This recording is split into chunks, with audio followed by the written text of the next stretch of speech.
বিরোধী দলের যারা সাংসদ আছে তারাও সরকারের কৃপা পাওয়ার জন্য, অনুগ্রহ পাওয়ার জন্য তাদের তাদের তুষ্ট করার জন্য চেষ্টায় লিপ্ত আছে। আমরা এই সংসদে কিন্তু দেখতে পাই নাই দৌলতিয়া ফেরিঘাটে যে একটা মর্মান্তিক দুর্ঘটনা ঘটেছে, যেখানে একই বাসে প্রায় 40 জন মানুষ মৃত্যুবরণ করেছে। সেই মৃত্যুকে কেন্দ্র করে সংসদে আমরা শোক প্রস্তাব দেখতে পাই নাই।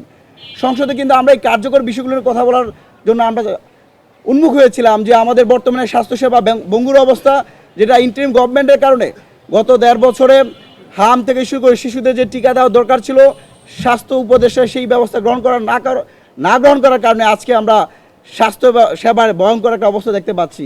আজকে হামে 50 জন শিশু মারা গেল, সংসদে কোনো কথা হচ্ছে না। আজকে রোডে এতগুলো মানুষ মারা যাচ্ছে, সংসদে কোনো কথা হচ্ছে না। অত্যন্ত দুর্ভাগ্যের বিষয়।